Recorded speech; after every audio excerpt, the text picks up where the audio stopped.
Tiniente, sigurado po ba talaga kayo sa sinabi po ng intel ni Major Romero? Sigurado ako, Tano. Kahit mahina ang signal kanina, malinaw ko naman naintindihan ang sinabi ni Major Romero. Positive na nasa baryo ng Apuri si Commander Lawin. Nangihingi na naman daw ng tulong sa mga kaawa-awang magsasaka. Talagang sagad na sa buto ang kasamaan ng mga tulisan na yan. Ginagamit nila ang pagiging rebelde para magawa ang kanilang pansariling layunin. Tama ka dyan, Tano. Nangingidnap din sila ng mga mayayamang negosyante, kapalit ng milyong-milyong halaga. At pagkatapos, papatayin din nila kahit nagbigay naman ng pera ang pamilya. Nakakaawa nga po ang pamilya, Tiniente, kasi umaasa pa silang buhay ang kaanak nila. Pagkatapos, ipapadala pa sa kanilang pugot na ulo na wala na ang katawan. Dapat talaga, masugpo na ang mga tulisan na yan eh. Marami na silang napeperwisyo. Kaya nga hindi na ako nakatulog kagabi dahil pinag-aralan ko ang mga galaw nila at kung saan sila posibleng dadaan. Sigurado ako na wala na silang kawala ngayon. Salamat na lang talaga sa magaling natin na impormante at kahit papano ay nagiging madali sa atin ang lahat. Ano po ba kasing nangyari sa unang team na ipinadala doon para ulihin sila? Wala. Naglaho na parang bula.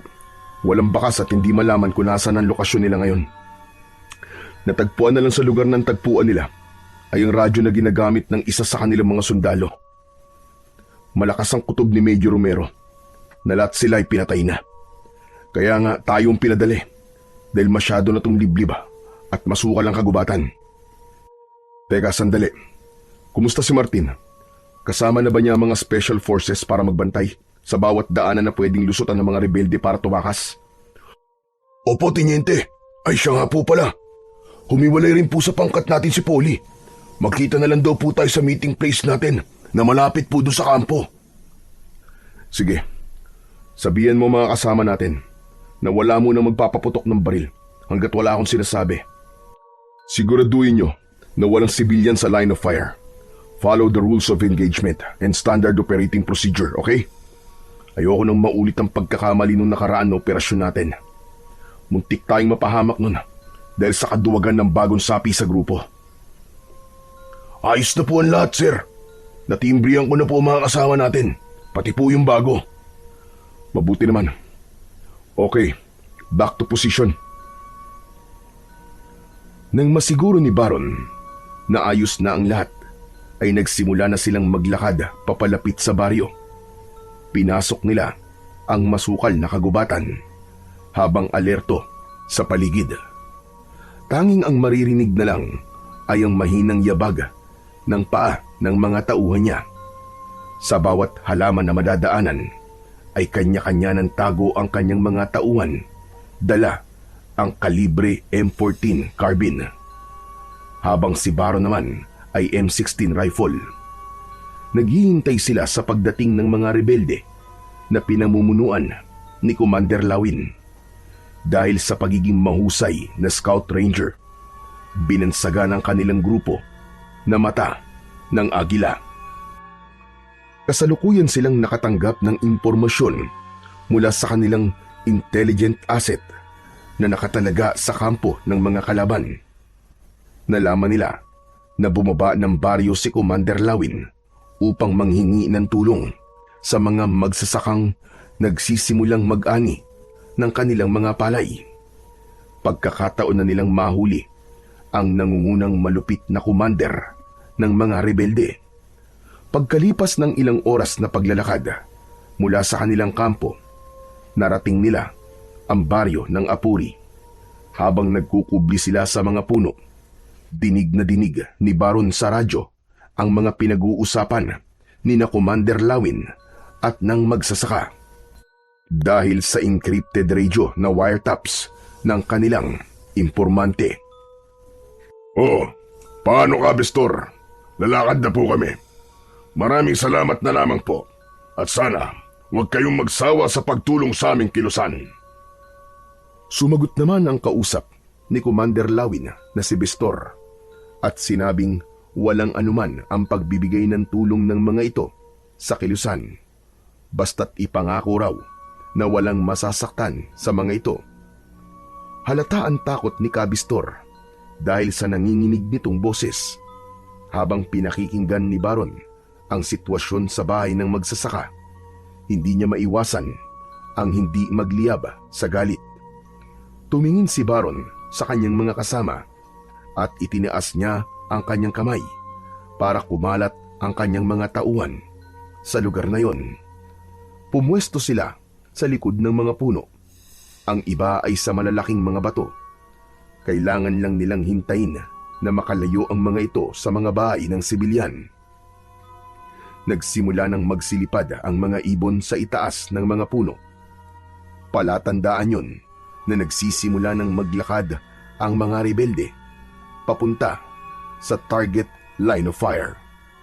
Kaya mas lalo silang naging alerto sa paligid. Inihanda naman ni Tano ang pampasabog. Bigla na lang na nakita ni Baron ang mga rebelde na bumungad sa daan na malapit sa kanila. Isang hudyat ng pakikipaglaban nila sa mga ito. "Men! Fire!" Umalingaw-ngaw ang sigaw ni Baron habang naunang nagpaputok ng baril sa mga rebelde. Agad na sumunod ang kanyang mga tauhan at nangibabaw ang palitan ng kanilang putok ng mga baril. Habang si Tano naman ay nagsimula ng magpasabog sa mga kalaban. Bawat tamaan ng granada, lahat ay tumatalon dahil sa malakas na epekto ng shockwave sa kanilang pampasabog. Kasunod ng tunog mula sa M14 rifle ng mga rebelde na nakikipagsabayan sa kanila ng pag-atake. Marami ang tinamaan sa pangkat ng mga rebelde, habang sa kanya namang miyembro ay marami rin ang nasugatan. Subalit matapang silang sumugod, kaya natakot ang mga kalaban. Umatras ang mga ito habang nagtitipid sa bala. "Tenyente! Sasalubungin namin sa kabila! I-cover niyo kami!" Isang tango ang isinagot ni Baron sa sinabing yun ni Tano, at magkakasunod na umalingaw-ngaw ang tunog ng baril sa kanilang paligid para protektahan ito sa pagbaling sa ibang direksyon. Dinig na dinig nila ang pagganti ng mga rebelde sa kanilang mga pag-atake. Lahat ng tamaan ng mga bala mula sa mga sundalo ay marami rin ang bumabagsak at namamatay sa mga rebelde. Nagulat si Baron dahil hindi niya inaasahan na kasama ng mga ito ang mga babaeng kasapi sa kilusan. Masakit din para sa kanya na makita rin ang mga binatilyong may hawak ng baril na lumalaban sa kanila. Wala naman silang magagawa kundi ang gampanan ang kanilang tungkulin bilang isang sundalo. Si Tano na nagulat sa mga nakita ay biglang natulala at hindi magawang barilin ang mga babae at mga binatilyo. Kaya si Baron ang kumilos para sa kaibigan. "Hindi ka dapat makaramdam ng awa sa kanila, Tano. Sa tungkulin natin, sila ay kaaway ng batas. Kung hindi mo sila papatayin, ikaw ang papatayin nila." Pagkatapos na sabihin yun ni Baron, ay kasabay na niyang umatake si Tano. Magkasabay silang naghagis ng granada sa mga kalaban. Umalingaw-ngaw ang ingay ng pampasabog, kasunod ng pagsambulat ng katawan ng mga kalaban. Bumagsak ang mga yun sa lupa habang naliligo sa sariling mga dugo. Habang nagpapalitan ng putok ng baril sa magkabila ang panig ng mga hukbo, nakahanap ng pagkakataon si Baron. Sumugod siya sa mga rebelde at nakita niyang tumatakbo ang mga ito ng paatras, kasama si Commander Lawin na nakatamaan pa niya ng paningin. Hinabol niya ang mga ito at habang tumatakbo siya ay patuloy siyang nagpapaputok ng baril. Tinamaan niya ng daplis sa pisngi si Commander Lawin. Nadamay pati ang tenga nito. Dinig na dinig niya ang pagmumura nito. "Hayop ka, Tenyente! Gaganti ako! Papatayin kita! Tandaan mo yan, Tenyente!" Akma na sanang papuputukan niya ito ng baril nang humarang ang mga kasama nito at pinaulanan siya ng bala. Nagtago siya sa likod ng malaking bato. Doon lahat tumama ang mga bala. Halos mabingi siya sa putok ng matataas na kalibre ng baril ng mga rebelde. Nang tumahimik, ay muli siyang lumabas sa kanyang pinagtataguan at gaganti sana ng pagpapaputok. Ngunit wala na si Commander Lawin. Nakatakas na ang mga ito. Napasuntok sa bato si Baron dahil sa labis na pagkadismaya, habang si Tano naman ay inunahan na natutukan ng baril ang dalawang naiwan na rebelde. Tigil! Akin na ang mga baril nyo! Baba nyo! Baba! Akin na! Sige! Lakad! Patulak nitong pinaglakad ang mga nahuli nilang rebelde. Ang iba naman ay sobrang mga bata pa at karamihan sa kanila ay mga babae. Nasawi ang mga ito sa labanan. Iginala nilang lahat ang kanilang paningin sa pinangyarihan. Marami sa kanyang mga sundalo ang nangamatay. Ngunit mas marami ang nalagas sa tauhan ni Commander Lawin. Malungkot na ibinaba ni Baron ang kanyang baril. Sa pangalawang pagkakataon ay nabigo na naman siyang mahuli ang pinuno ng mga rebelde. Maya-maya pa ay lumapit sa kanya si Tano. Tiniente, anong gagawin po natin sa kanilang mga katawan? Mag-report ka muna sa headquarters. Sige na, ikaw nang bahala. Sige po, Tiniente. Agad na sumunod sa kanyang utos si Tano. Pero bago yun, ay pinagmasdan niya ang mga batang namatay sa labanan. Nalulungkot siya na sa ganong edad ay winakasan ng karahasan ang buhay ng mga ito. Pagkatapos nilang magwagi sa labanan, nagbayad sila sa may-ari ng mga kalabaw na magdadala sa munisipyo ng mayor ng baryo ng Apuri dahil marami ang mga namatay na rebelde. Sa pagdaan nila sa mabatong kalsada ay halos pagpiestahan sila ng mga tao. Habang naglalakad ay napansin ni Baron na bakas sa mukha ng mga tao ang galit. Mukhang mas pinapanigan pa ng mga ito ang mga rebelding pinamumunuan ni Commander Lawin. May ilan pa na naririnig niyang pumatay na naman daw ang mga lisensyadong sundalo na walang awang pumapatay ng sibilyan. Pagkalipas ng ilang sandali ay ipinarada nila ang mga patay sa harap ng munisipyo. Nakita ni Baron na nakaabang na sa kanila si Mayor Castro. Sumaludo muna siya rito bago nagsalita. Sir, kayo na po ang bahala sa kanila. Tumingin si Mayor Castro sa mga patay na nakalagay sa paragos at nagtanong ito kay Baron kung rebelde raw ba lahat ng kanilang mga napatay. Bakit, Mayor? Ano pong akala niyo sa amin? Pumapatay ng sibilyan, tapos palalabasin ng mga rebelde? Naramdaman bigla ni Baron ang palad ni Tano sa kanyang dibdib na para bang pinipigilan siya na magsalita. Mukhang naramdaman ng kanyang kaibigan ang biglang pagpantig ng kanyang tenga sa tanong na yon ni Mayor Castro.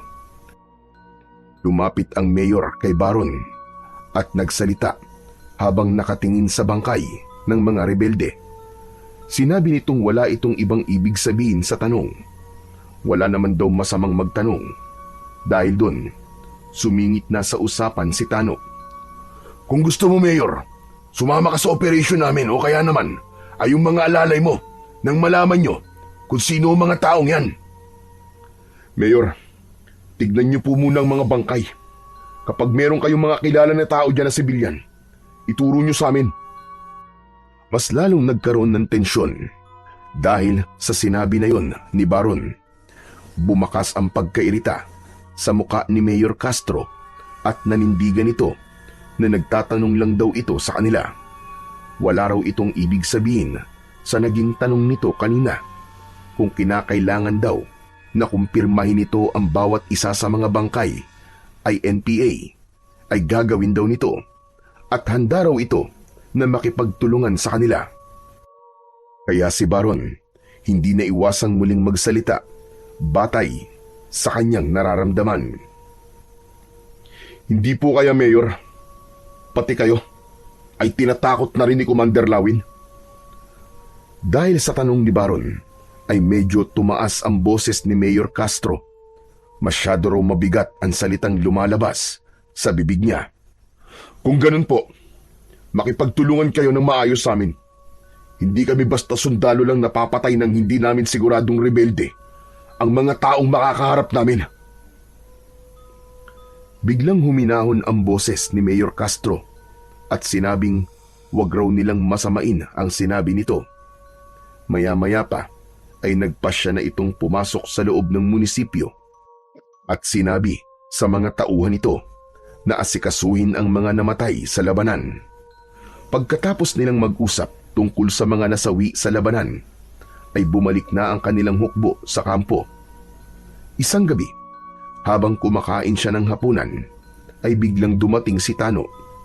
Naupo ito sa harapan niya at nagbukas ng usapan tungkol sa nangyaring engkwentro nila sa mga rebelde kahapon.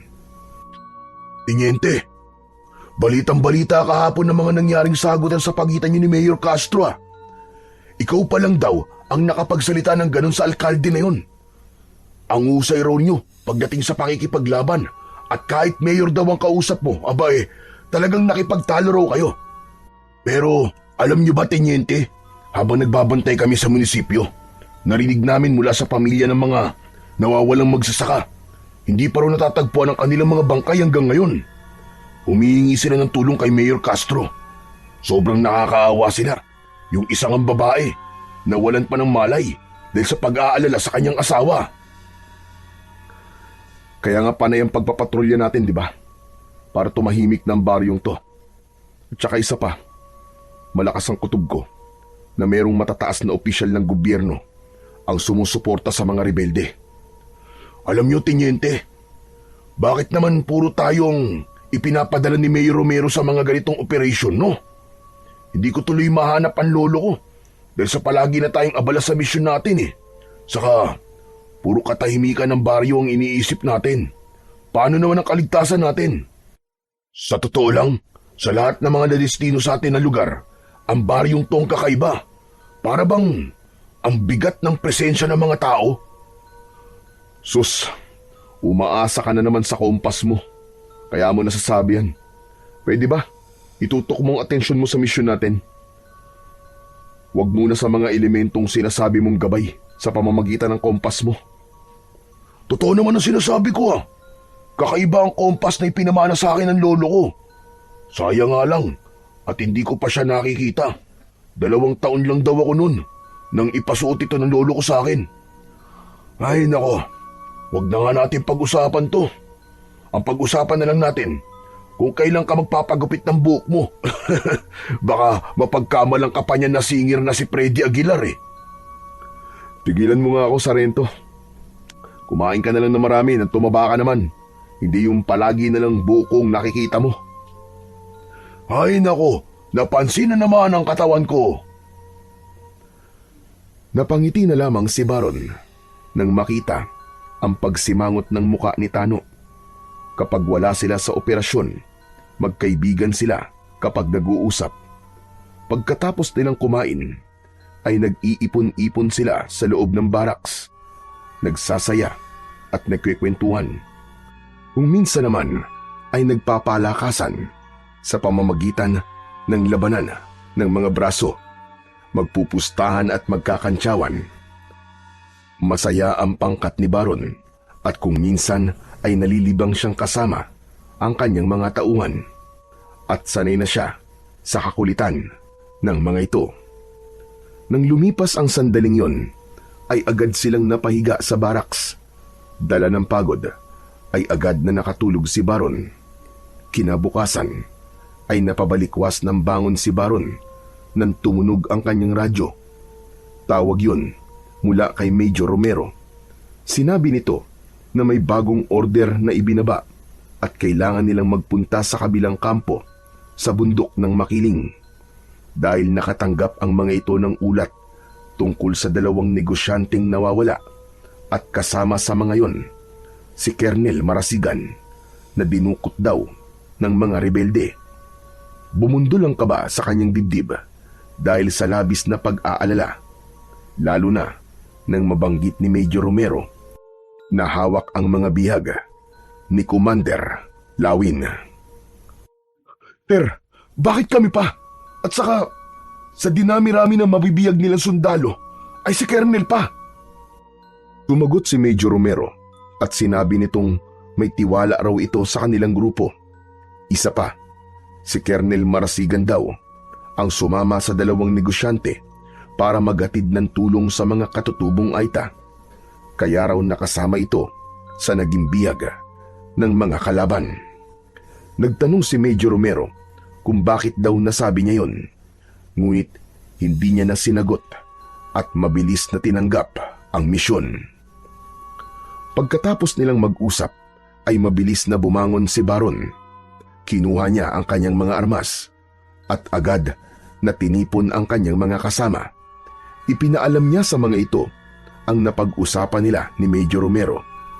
Nang maipaliwanag niya ang lahat, mabilis silang sumakay sa sasakyan at nagbiyahe papunta sa kabilang kampo. Pagdating nila roon ay nakahanda na rin ang kanilang mga kasama at nakahanay sa kanilang harapan para sa pagsisimula ng kanilang misyon. Pero biglang dumating si Jerry at kinausap nito si Major Romero na ngayon ay nasa harapan nila. Major, talaga bang magtitiwala kayo sa grupong yan? Lumapit si Jerry sa kanila at nakangising nakatingin kay Baron. Classmate niya ang lalaki at pareho silang tenyente. Akala niya hanggang doon lang ang sasabihin nito, pero mas lalo lamang ito na nang asar sa kanila. Major, puro buang ang mga to eh. Puro may toyo sa ulo to. Tignan nyo nga mga itsura oh. Hindi mo malaman kung sundalo o bandido ba. Tignan mo sir. Ganyang mga scout ranger ba ang pagkakatiwalaan nyo? Sige nga. Tarantado ka naman pala eh. Galing kami sa gera. Gera din ang pupuntahan namin. Alangan naman na magpagwapo pa kami, ha? Sinong tarantado ako? Baka gusto mo magkasubukan tayo dito. Di subukan mo nang makita mong hinahanap mo. Dahil sa maangas na palitan ng sagutan, nina Jerry at Baron, nagtutukan ng baril ang kanilang mga kagrupo. Pero agad naman na inawat ni Major Romero. Kaya sa huli ay nagkahamunan ang dalawa. Men, huwag kayong makikialam ha. Laban ko to. Ipapakita ko lang sa ungas na to na kahit ganito ang mga itsura natin, hindi niya tayo dapat maliitin. Ipapakita ko lang din sa ungas na to kung sino ba talaga ang kinakalaban niya. Dahil sa hamon ni Baron, tinanggap yun ni Jerry at kinausap naman ito ang umiiling na si Major Romero. Major Romero, narinig mo ah. Mga ginoong laban to. Lalaki sa lalaki. Walang aawat sa inyo. Susubukan ko lang kung hanggang saan ang tapang nito. Sige, dun tayo sa tabi ng dagat. Kayo, sumama kayong lahat sa amin. Panoorin nyo kami para may matutunan naman kayo. Pumayag naman si Major Romero sa hamunan ng dalawang tenyente habang naguhubad sila ng uniforme at baril. Hanggang sa matira na lamang ay ang kanilang damit na pangloob. Lumayo sila at naghanap ng mas magandang pwesto na paglalabanan nilang dalawa, habang si Tano naman ay bakas sa anyo nito ang matinding pag-aalala. Pero walang nakapigil sa dalawa. Hinubad pa lang ni Baron ang suot niya ay inunahan na siya ni Jerry.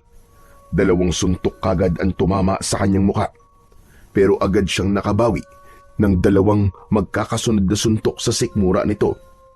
Palitan sila ng sipa sa bawat isa na halos iisa lang ang kanilang mga galaw.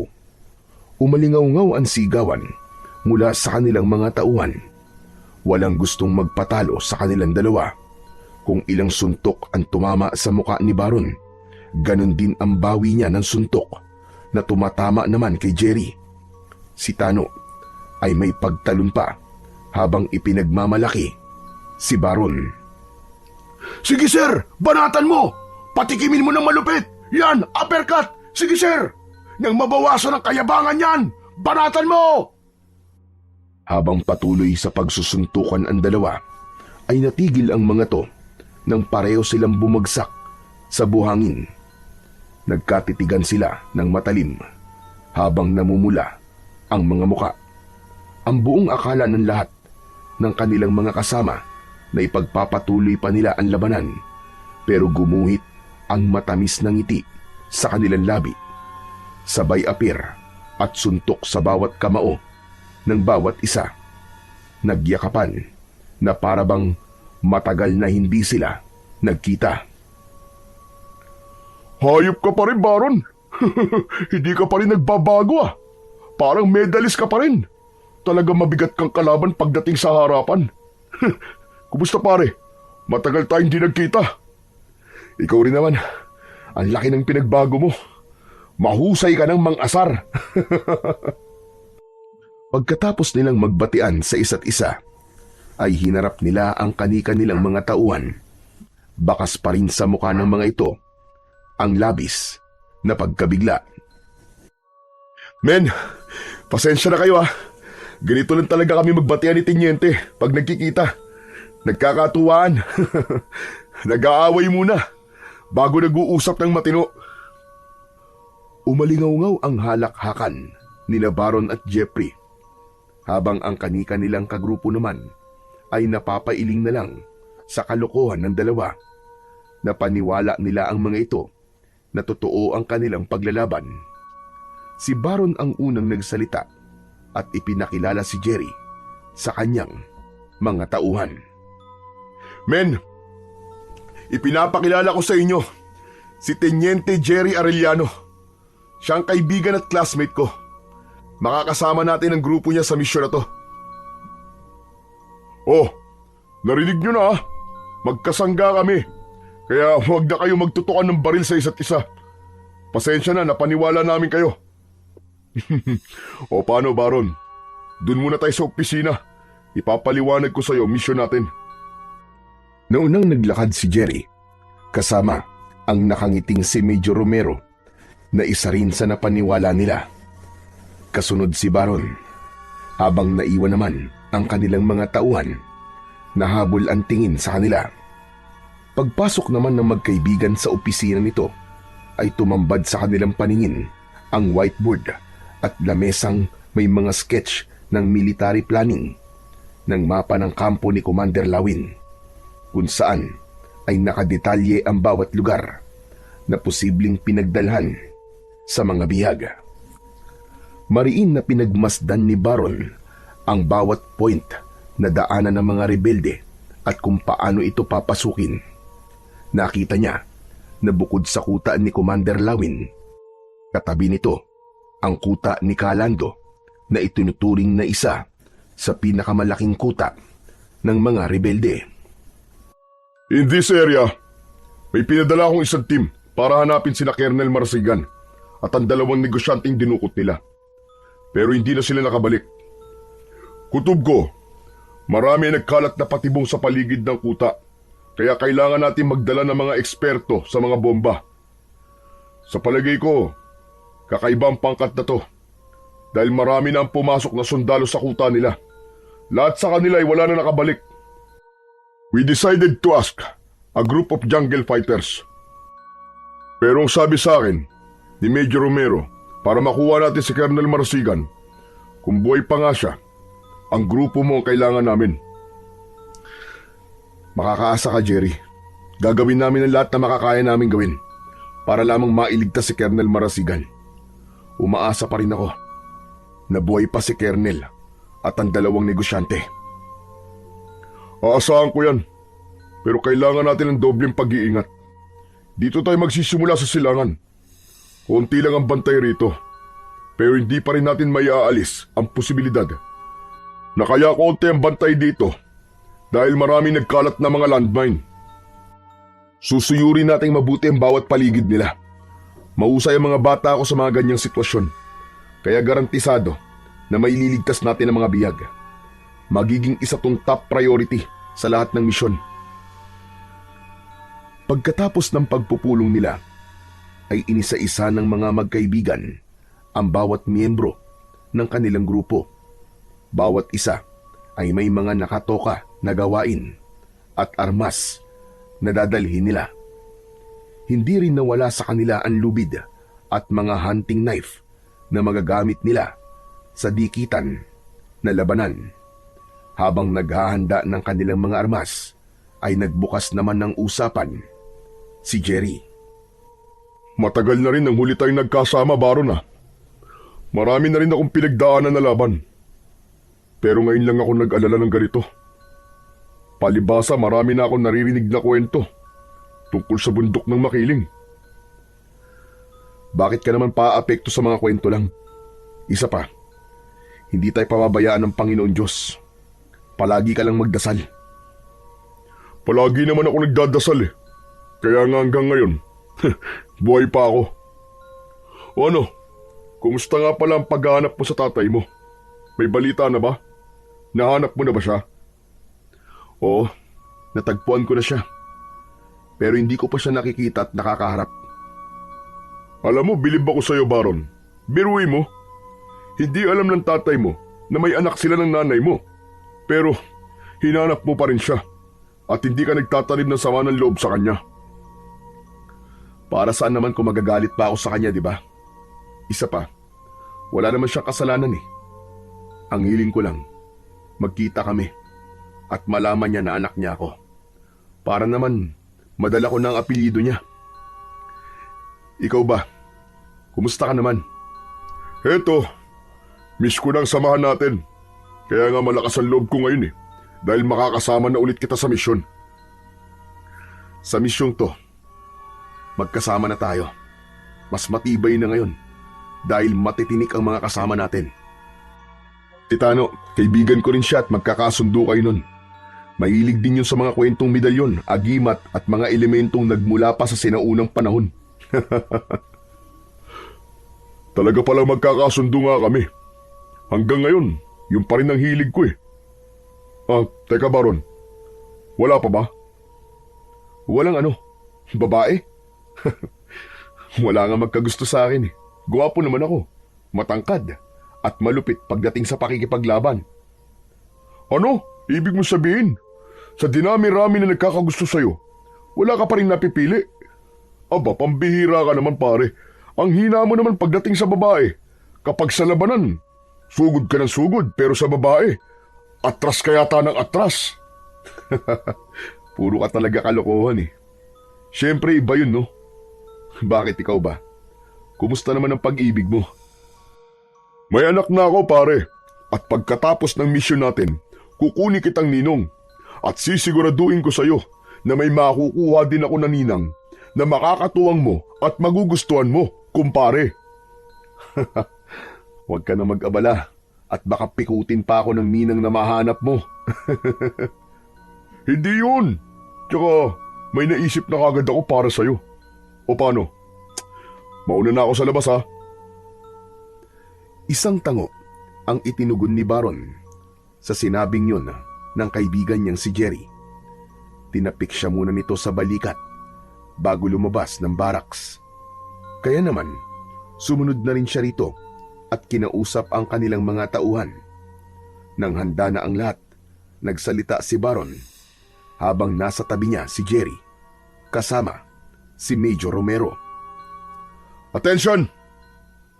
Men, sa misyon natin ito, kailangan nyo ng talas ng pandinig, pakiramdam at liksi ng kilos.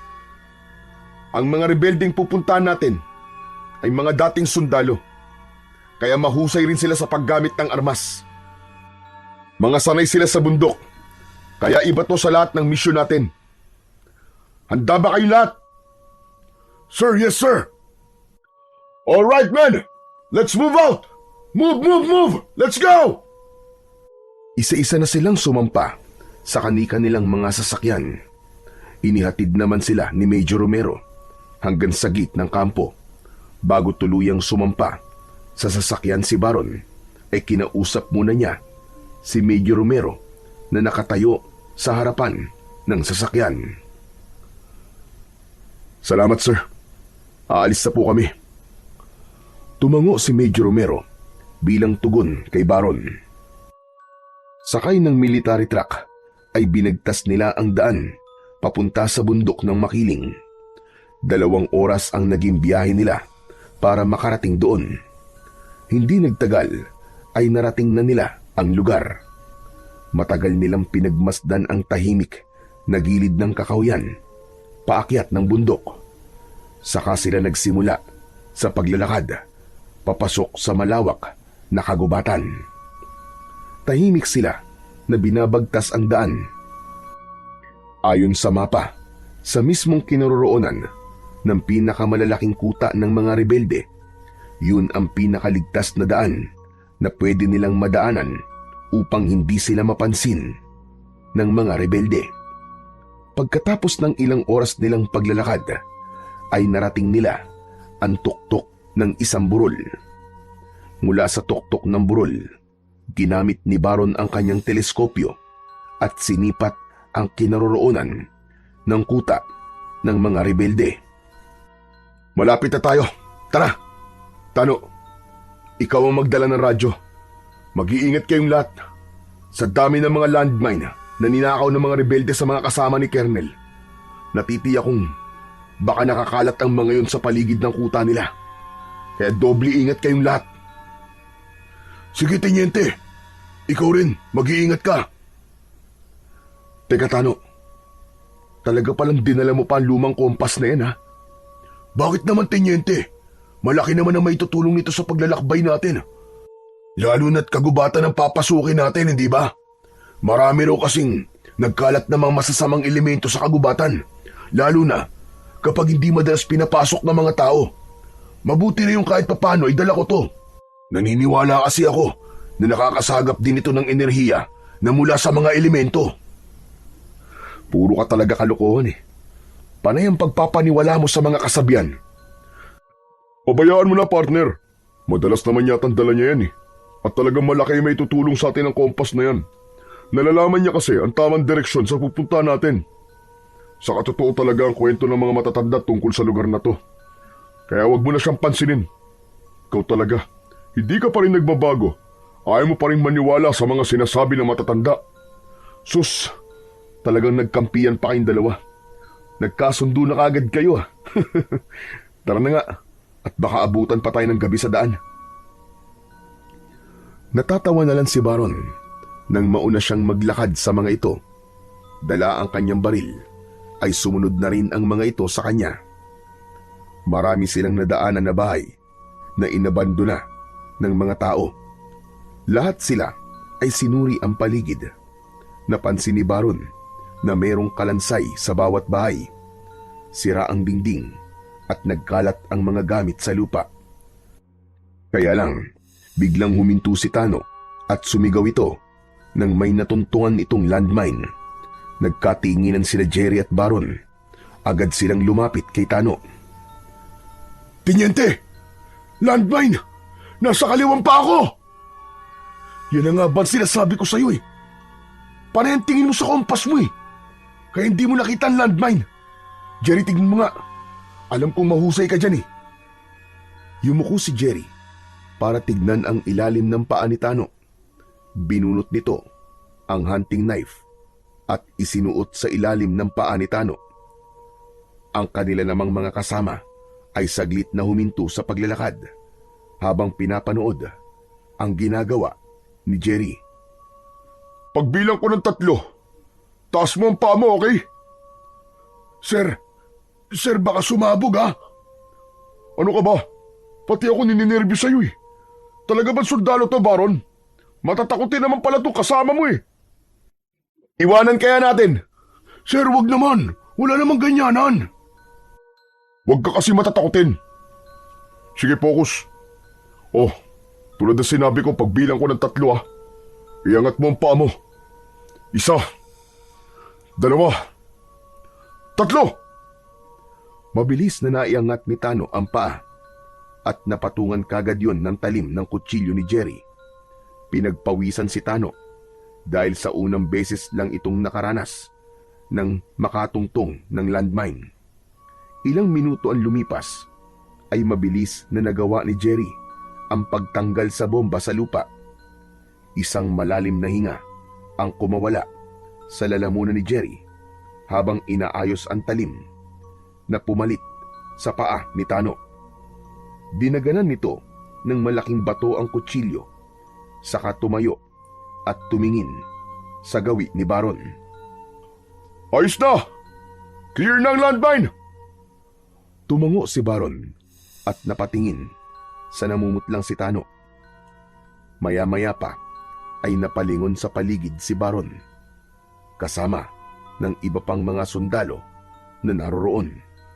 Pakiramdam niya ng mga sandaling yun ay may mga matang nakamasid sa kanila. Kaya itinaas niya ang kanyang baril at mariin na tumitig sa isang lumang bahay. Pagkatapos ay narinig niyang lumapit sa kanya sina Jerry at Tano. Hindi naman naiwasan ni Jerry ang hindi magsalita tungkol sa mga landmine. Kaya naman pala wala na nagbabalik sa mga tauhan ko eh. Hindi pa sila nakakarating sa objective nila. Patay na silang lahat dahil sa mga nagkalat na landmine. Kaya kayo, mag-iingat kayong lahat. Marami pang ganyan dito, panigurado. Tayo na, maging alerto kayo sa paligid ah. Iba ang nararamdaman ko sa lugar na to. Teka. Oh, bakit ka uminto? May naririnig akong kakaiba sa paligid. Men, magsitago kayo! Kanina ko pa nararamdaman na meron tayong ibang kasama sa lugar na to. Agad na nagsitago ang kanilang mga kasama habang nakikiramdam sila sa paligid. Hindi nga nagtagal ay merong mga rebelde na tumigil sa tapat ng kanilang pinagtataguan. Nag-uusap ang mga ito kung meron daw nakitang kahinahinala sa paligid. Sasagot sana ang lalaking tinanong, pero tumigil ito sa pagsasalita nang makita ang landmine na may nakataklob na malaking bato. Nagkatinginan ng mga ito at nagmamadaling bumalik sa kuta. Ang iba naman ay naiwan at naging alerto sa paglinga sa paligid. Sa pagkakataong yun ay kailangan nilang manatiling tahimik upang hindi makagawa ng anumang hakbang para hindi masira ang kanilang mga plano. Nang umalis ang mga rebelde sa kanilang harapan, ay sinundan nila ang mga ito sa paglalakad habang magagaan ang mga paa na nagtatago sa lahat ng puno na madadaanan nila. Nang makarating sila sa tuktok ng burol na malapit sa kuta ng mga rebelde, muling ginamit ni Baron ang kanyang teleskopyo. Naramdaman niya na lumapit sa kanya si Jerry. Anong sitwasyon sa loob ng area, pare? Positive. Nasa kuta nga nila mga biyag. Nakita ni Baron na marami ang nagbabantay sa paligid. May 5 kubo na may mga rebelding nakatambay sa labas. Hinanap kagad ng kanyang paningin ang kinaroroonan ng kulungan ni Colonel Marasigan. Nasa gitna yun ng kuta na may 6 na rebelding nagbabantay na halos lahat ay dala ang matataas na kalibre ng baril. Jerry, baka nandyan sa bahay na yan si Colonel Marasigan. Kung ganun, mahusay pala ang intel ni Major Romero ah. Naibigay niya na maayos ang lahat ng detalye. Sumisenyas pa lang si Baron sa kanyang mga kasama para sumugod. Nang makita na kagad sila ng mga kalaban, agad silang pinaputukan ng magkakasunod. Pati granada ay tumama na rin sa kanilang mga pwesto. Hiwa-hiwalay silang nagtago at gumanti ng putok sa mga kalaban. Narinig nila ang boses ni Commander Lawin. Sugod! Huwag niyong hahayaang makalapit sila sa kuta! Pasabugin niyo ang kinaroroonan nila! Buhan ang mga rebelde sa pagsunod sa utos ni Commander Lawin. Habang panay ang utos nito sa mga tauhan, magkakasunod na sumabog ang kalapit na bahay ng kulungan ng mga biyag. mula sa pag-atake ni Tano sa mga kalaban. Salubungin niyo mga inutil! Paputukan niyo! Huwag niyong ahaya makuha nila mga bihag! Umalingaw-ngaw ang boses na yon ni Commander Lawin. Nagpaputok na rin ito ng baril at kinuha ang mga bihag sa loob ng kulungan para tumakas. Kaya nakumpirma nilang lahat na buhay pa nga si Colonel Marasigan at ang dalawang negosyante. Habang nagpapalitan sila ng pagpapaputok ng baril, biglang lumitaw ang nakakasilaw na bilog na liwanag. Masakit yun sa mata, kaya hindi nila makita ang mga kalaban. Nakaharang yun sa kanila, kaya sandaling huminto ang labanan. Maririnig na lamang nila ay ang paglagablab ng malakas na liwanag sa kinaroroonan nila. Men! Hold your fire! Hold your fire! Pagkasabi ni Baron nun, ay tumahimik ang paligid. Hindi nila alam kung anong klaseng bagay ang nasa harapan nila. Binalot ng kilabot ang buo nilang pangkat habang hindi makatingin sa direksyon ng kuta ng mga rebelde. Kaya napilitan silang lumayo sa lugar na yon at nang mawala ang liwanag ay wala na rin ang mga rebelding namamaril sa kanila kanina. Anak ng putya, oo partner! Ano yun? Si Tano ang sumagot sa tanong na yun ni Jerry habang pinagmamasdan ang galaw ng karayom sa kanyang kompas. Isa yung kalasag na nanggaling sa araw. Isang patunay na hindi nga ordinaryo ang mga rebelding yun. Kaya siguro hanggang ngayon walang nakakabalik sa lahat ng team na ipinapadala nyo sa kuta na to. Kung ganun, may nagpoprotekta sa kanila na isang bagay. Pambihira. Ngayon lang ako nakakita ng ganong klaseng liwanag Teka, sandali. Hindi ko naiintindihan ang mga nangyayari. Pero sana naman, hindi to magiging dahilan para hindi tayo magtagumpay sa misyon na to. Hindi lang ito matutuklasan natin sa bundok na to. Ano nang gagawin natin? Hahanapin natin sila. Kahit pigilan pa tayo ng malakas na liwanag na yun. Maaaring lumipat ng kuta ang mga rebelding yun sa kalapit na kuta. Mas malaki yun dito. Tara na mga kasama. Kailangan nating umikot sa kabilang direksyon. Pinangunahan ni Jerry ang paglalakad papunta sa kabilang direksyon habang mas naging alerto sila sa galaw sa paligid nila. Muli nilang tinakandaan pababa ng bundok, pero mas naunang naglakad si Tano habang hindi nito inaalis ang paningin sa hawak-hawak nitong kompas. Sandali, Baron. Natitiyak kung sa kampo ni Calando sila lumipat. Mas marami ang bantay ron. Dapat, pagplanuhan natin ang mga gagawin natin. Kailan tayo makakarating sa kampo ni Calando? Baka bukas pa ng umaga. Kung ganon, may oras pa tayo para magplano. Teka, sandali lang. Parang may nararamdaman na naman akong kakaibang bagay sa lugar na to, Tenyente. Ano ka ba? Mga paniki lang yun. Tara na. Malayo pa pala ang kakailanganin natin lakarin. Kaya huwag ka na munang tumingin dyan sa kompas mo. Tama talaga ang hinala ko, Baron. Ayaw iwanan ng mga rebelde ang lugar na to. Dahil sa liwanag na lumitaw kanina, natitiyak kong may kakayahan nga si Tano na maramdaman ang kakaibang presensya na yun. Anak ng partner, pati ba naman ikaw? Huwag niyo na nga isali ang elementong nakita natin kanina sa misyon natin. Pero Tenyente, totoong sinasabi ni Sir Jerry. May mga nangyayaring kababalagan sa lugar na to. Kaya siguro, hindi maiwan ng mga rebelde ang lugar na to. Bakit, Tano? Ano ba talaga nararamdaman mo sa lugar na to? Sige nga, sabihin mo. Isang presensyang may kinalaman sa mga masasamang elemento na hindi taga rito. Taga ibang lugar na nagbabantay sa mga rebelde. Habang nag-uusap silang lahat, ay biglang tumakbo ang isang sundalo sa likod ni Baron. Matagal niya nang alam na traidor ang isang sundalo na kasama nila. Kaya nga madalas silang nagtatagumpay sa laban dahil ginagamit niya itong patibong sa mga kalaban para maliin ang impormasyong ibinibigay nito sa mga rebelde. At dahil tumakbo ang lalaki, pinaputukan ito ng baril ni Tano. Pinigilan naman ni Baron ang kanyang kasama. Wag! Huwag mo siyang papatayin. Kailangan natin siya ng buhay. Malaki ang maitutulong niya sa atin. Pero hindi nakinig si Tano at sinigawan ang lalaki.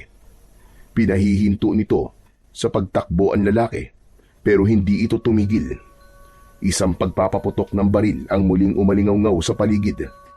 Mabuti na lang at hindi ito tinamaan. Tano, di ba sabi ko sa'yo? Kailangan natin siya ng buhay. Bakit ka nagpaputok? Tiniente, traidor siya. Ispiya ng kalaban. Bakit hindi natin siya papatayin? Dahil kailangan natin siya ng buhay. Bakit bubuhayin pa siya, Baron? Kapag nakarating yan sa kampo ni Calando, madidisgrasya si Colonel Marasigan, pati ang dalawang negosyante. Malalaman niya ang plano natin. Matagal ko nang alam na espiya siya sa pangkat ko. Pero ilang beses ko na rin siya nagamit na hindi niya nalalaman. Halina kayo. Susundan natin siya. Mabilis ang kanilang takbo na sumunod sa lalaking tumakbo kanina. Pagkalipas ng ilang sandali ay narinig nila ang malakas na pagsigaw. Boses ng lalaki na takot na parabang kinakatay. Kaya naman, mabilis silang tumakbo para puntahan ang kinaroroonan ng ingay. Subalit tumambad sa kanilang paningin ang patay na katawan ng sundalong tumakbo kanina. Nagkaluray-luray ang katawan nito at nagkalat ang lamang loob sa lupa. Napaatras ang mga sundalo at sabay-sabay na luminga sa paligid. Nalaman nila na nasa gitna sila ng maliit na baryo na walang ni isa mang tao na nakatira. Kita rin niya ang tumalsik na mga dugo sa katawan ng puno na malapit sa bangkay ng sundalo niya. Baron, halika tignan mo. Sa katawan ng mga puno, parang sinadyang ilagay ang mga dugo. Nilapitan ni Baron ang itinuturo ni Jerry. Sinuri niya ang dugo at nalaman niyang dugo ngayon ng tao. Subalit ibang tao na ang may-ari. Halatang ilang araw na yon na nakadikit sa katawan ng puno. Dugo nga ito ng tao. Naglalagay sila ng dugo ng tao sa bawat puno. Dahil sa sinabi na yon ni Baron, ay nagsalita si Tano habang bakas sa mukha nito ang matinding pag-aalala. Isang nilalang ang umatake sa sundalong to, Tiniente. Siya ang presensyang nararamdaman ko kanina. At ang mga dugo sa puno ay isang palatandaan na naubos niya ang lahat ng mga taong nakatira rito. Sa makatuwid, iniisa-isa ng nilalang ang pagpatay sa lahat ng mga tao rito. Kung ganun, totoo nga sinasabi ni Tano, Baron. Dapat na natin seryosohin ang mga nangyayari. Bumundol ang kaba sa dibdib ni Baron nang marinig ang sinabi ni Jerry. Inilabutan siya nang makita ang nagkalat na piraso ng katawan ng sundalo kanina. Kaya naman, tahimik silang umalis sa lugar na yon. Sa paglalakad nila sa kabilang direksyon, ay nakakita na naman sila ng mga dugo sa katawan ng mga puno. Kaya sinuri nila ang bawat itaas ng mga puno na naroroon. Pero wala naman silang nakitang ibang nilalang. Yumuko si Tano at muling sinuri ang dugo sa kahoy. Ang bihira! Dugo nga rin ito ng tao, sir. Ang pumatay dito ay ang nakita ko at naramdaman ko sa aking meditasyong kompas. Kakaiba ang lugar na to. At sa aking palagay, sir, hindi lang mga rebelde ang kalaban natin dito. Diretsay mo na nga ang pagpapaliwanag mo, Tano. Dahil naniniwala na ako sa mga pinagsasasabi mo ngayon. Tanga lang ang iisipin na tao pa ang may gawa nito sa mga bangkay na nadaanan natin kanina.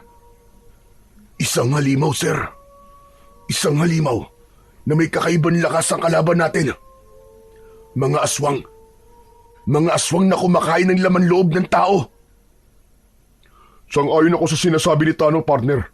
Kanina bago tayo tinakbuhan ng sundalo mo, nalata ko sa kanya ang takot ng pag-usapan natin ang tungkol sa nilalang na nararamdaman ni Tano. Kaya kung hindi lang rebelde may gawa nito, natitiyak ko na isang nilalang ang nagbabantay sa kuta nila at yun ang dahilan kung bakit malakas ang loob nilang gumawa ng kasalanan. Ngunit ang elementong nararamdaman ko ay may kakayahang maging isang normal na tao. Maaaring isa sa mga rebelde. Kung ganun, mas kailangan talaga natin ng dobling pag-iingat.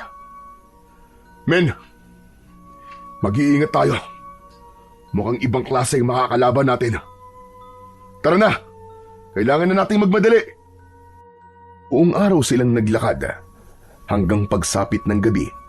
Saka lang sila saglit nagpahinga. Habang si Tano, magmula nang mangyari ang mga nararamdaman nito, ay palagi na itong nakaupo at nakapikit. Hawak ang lumang kompas, habang ang mga pangkat naman ni Jerry ay abala sa paglilinis ng mga baril. Kinabukasan, nagpatuloy sila sa paglalakad. Nadaanan nila ang isa pang abandonadong baryo na sakop pa rin ng bundok makiling.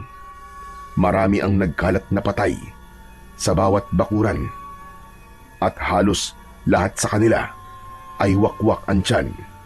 Nagkalat din ang mga lamang loob sa lupa na parabang nilapa ng mga mababangis na hayop. Sa bawat puno naman ay makikita ang mga bahid at talsik ng dugo mula sa mga biktima. Biglang tumirik ang mga mata ni Tano at takot na takot itong nagsalita. Halimaw nga! Isang mabangis na halimaw ang pumatay sa kanila. Magmula nang mahawakan kong dugo ng mga biktima, lumakas na ang mga pangitain ko. Isa lang ang ibig sabihin ng pangitain mo, Tano. Maaaring nasa paligid lang natin ang halimaw at binibigyan tayo ng babala para makapaganda. Kailangan na nating umalis, Baron. Sa pagkakataong to, ay kailangan natin maniwala sa mga nararamdaman ni Tano. Siyang magiging gabay natin sa paglalakad. Wala nang nagawa si Baron, kundi ang makinig sa mga sinasabi ng kanyang mga kasama. Sa isang iglap ay nagbago ang pananaw niya tungkol sa mga elemento. Kaya naman, nilisan nila ang lugar na yon at muling ipinagpatuloy ang paglalakad. Sa dulo ng daan ay meron na namang konting bahay na halos lahat ay inabandona dahil pinatay ang mga tao. Natuklasan nila na halos lahat ng mga bahay na nakapalibot sa kuta ng mga rebelde ay pinatay ang mga nakatira at basta na lamang iniwan sa lugar. Kaya ang mabahong amoy ng paligid ay mula sa mga nabubulok na laman ng tao. Maraming bahay, pero walang tao. Mukhang may mga patibong sa paligid. Siguradong yan ang dahilan, kaya wala na nakakabalik sa mga tauhan ko. Nangangahulugan na malapit na tayo sa kampo ni Calando. Sa pagpapatuloy ng kanilang paglalakad, ay nagulantang silang lahat nang palibutan sila ng mga rebelde. Naunahan sila at natutukan ng mga baril. Hindi na sila nakagalaw. Biglang nagsalita si Commander Lawin habang nakangising naglalakad papalapit sa kanilang kinaroroonan. Sinasabi ko na nga ba't kayo ang sumunod sa mga tauhan ko? Sige mga kasama, disarman silang lahat at dalhin sa kampo ni Calando. Maging alisto kayo. Mapanganib ang mga yan. Wala silang nagawa nang kunin sa kanila ang kanilang mga armas. Ang ibang nagpumiglas ay sinaktan ng tauhan ni Commander Lawin at mismong sa harapan nila ay pinaputukan sa ulo ang mga sundalo. Itinira sila at ang 10 sundalo sa pangkat ni Baron. Tinandaan ko mga mukha ng mga sundalong pumatay sa mga tauhan ko sa baryo ng Apuri. Ang iba naman na hindi kasama sa misyon na yon ay pinatay ko na kagad. Pagkakataon ko ng gumante, kagaya ng sinabi ko sa'yo, Teniente Baron ng Eagle Squad. Si Commander Lawin mismo ang tumulak sa likod ni Baron para maglakad habang nakataas ang dalawa nilang kamay. Pagkalipas ng ilang minuto ay narating nila ang kuta ni Kalando. Isa-isa silang ipinasok sa kubo. Silang tatlo ni Natano, Jerry at Baron ay sa kubo na malapit sa kulungan ni na Colonel Marasigan at ng dalawang negosyante. Sa kabila ng pagkakahuli sa kanila, agad na sinuri ng palihim ni Baron ang kalagayan ni Colonel Marasigan. Nakahinga lang siya ng maluwag nang makitang ilang pasalang sa muka ang tinamo nito, habang ang kanyang dibdib ay para ng binabayo ng maso dahil sa labis na pag-aalala. Maya-maya pa ay naramdaman niya ang pagpalo ng baril sa kanyang dibdib, pero matapang siyang humarap sa mga kalaban. Mga hayop kayo! Pakawalan niyo kami rito! Pakawalan niyo kami! Kahit na anong pagpupumiglas nila, ay tawa lang ang naririnig nila mula kay Commander Lawin. Sige, igapos sila! Pahirapan nyo hanggang magmakaawa! Hindi mo kami mapapasuko kahit pahirapan niyo pa kami! Pabayaan mo na sila, Tano. Hindi naman magtatagumpay ang mga yan eh. Ang mahalaga, nalaman natin na buhay pa si Colonel Marasigan. Isasabay namin sila sa pagpapahirap sa inyo. Lintik lang ang walang ganti. Lalo na sa'yo, Teniente Baron Salvador. Ikaw ang nagpabagsak sa kabilang kampo at ikaw rin ang bumira sa mga tauhan ko. Kaya mararanasan mo ngayon ang hirap na hindi mo pa natitikman sa buong buhay mo. Hindi ka magtatagumpay, hayop ka. Hindi mo ako mapapabagsak. Huwag mong saktan ng mga biyag. Bakit hindi ka lumaban sa akin ng patas? Tayo lang dalawa.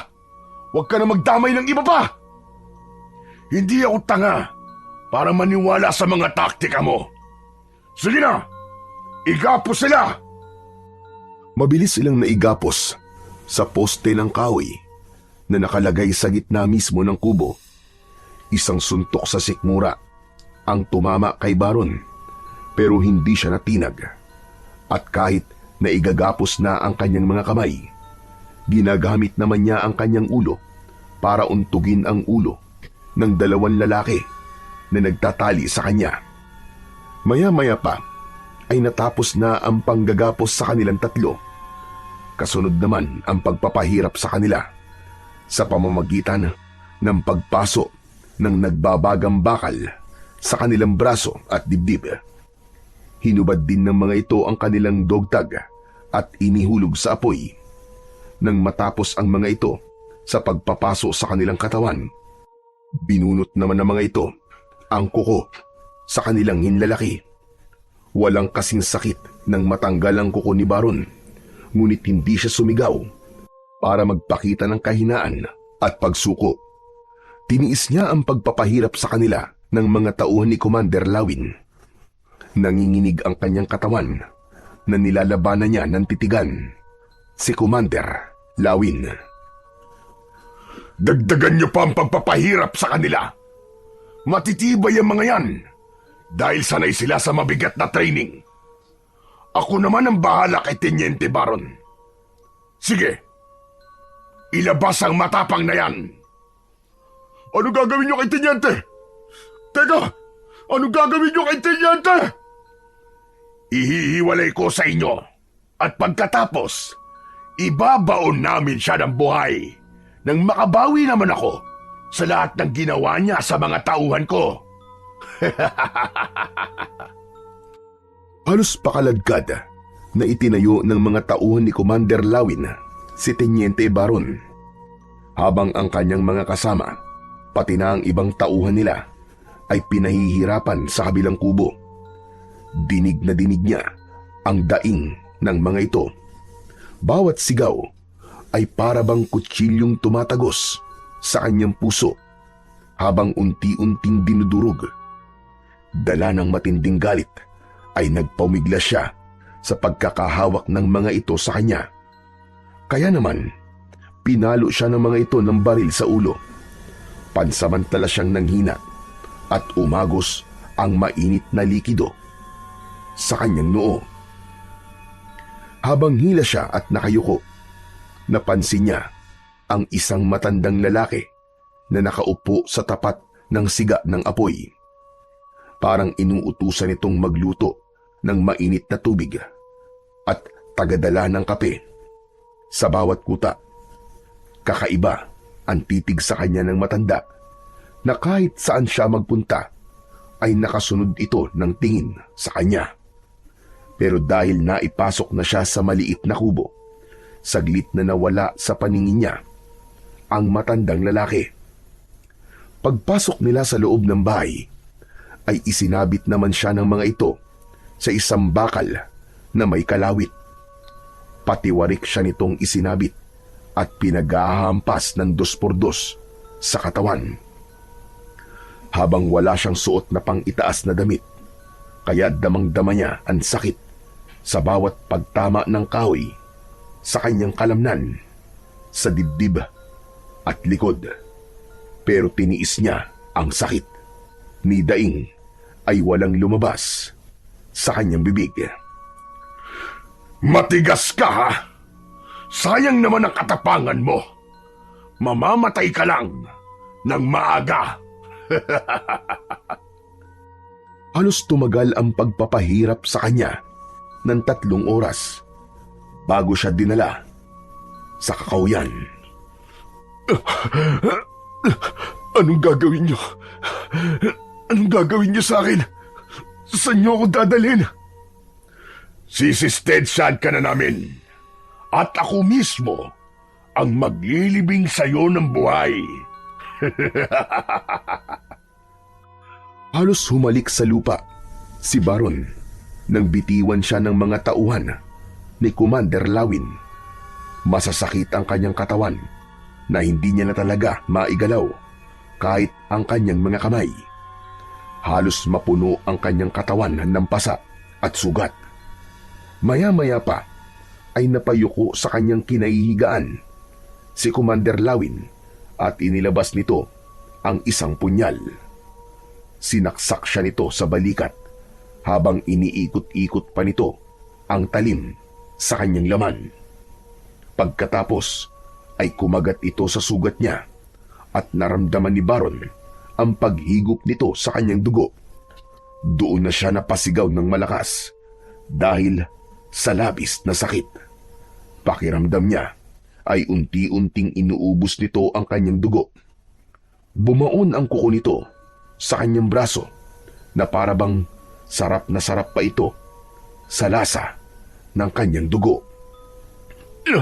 Bitiwan mo ako, halimaw ka! Bitiwan mo ako! Tama na! Tama na! Patayin mo na lang ako! Huwag mo na akong pahirapan! Tama na! Biglang tumayo si Commander Lawin habang nakangisi. Ipinakita pa nito na dinilaan nito ang punyal na may dugo at sinaid yun na parabang isang gutom na nilalang. Bigla rin napansin ni Baron na nagbago ang kulay ng mga mata ni Commander Lawin. Kaya't natigilan siya. Hindi siya maaaring magkamali. Si Commander Lawin ang kakaibang nilalang na nararamdaman ni Tano. Hayop ka! Sinasabi ko na nga ba't isa kang halimaw? Hindi ka totoong tao! Kampong ka ni Satanas! Bakit parang natatakot ka na yata? Hindi mo pa nga nakikita ang totoo kong anyo. Nanginginig ka na sa takot. Hindi ako natatakot sa iyong demonyo ka. Nanginginig ang katawan ko ng dahil sa labis na galit. Lalo pa na nakita ko kung gaano ka kasama. Pagsisisihan mo to. Pagbabayaran mo ang lahat ng to. Huwag ka nang magbanta. Hindi ka naman na mabubuhay sa gagawin namin sa'yo. Naramdaman ni Baron ang pag-angat ng kanyang katawan sa lupa. hanggang sa ihulog siya sa kwadradong kulungan na nakalubog sa hukay. May tubig yun na halos magkulay pula dahil sa dugo ng mga taong una na nitong pinatay sa hukay na yun. Ang ilan doon ay ang mga kasama niya sa pangkat, kaya mas lalo siyang nagalit at nagwala. Naramdaman niya ang malamig na tubig bago sinimulan ng mga ito na tabunan ng lupa ang kinaroroonan niya. Sinubukan pa ni Baron na sirain ang mga harang, subalit nahihirapan siyang kumilos dahil sa nakagapos ang kanyang mga kamay. Wala ka nang magagawa, kundi ang harapin ang nakatakda sa'yo. At ako naman, pagsasawaan ko na lapain ang katawan ng mga kaibigan mo. Hayop ka! Huwag mo silang idadamay! Huwag mo silang sasaktan! Huli na! Dahil sa mga oras na to, nagmamakaawa na sila na patayin na lamang sila kesa pahirapan. Hindi na kayo magkikita ng mga kasama mo. Wala nang makakabalik sa inyo ng buhay. Kagaya ng mga nauna, wala nang sundalo pa ang makakaligtas sa akin ng buhay.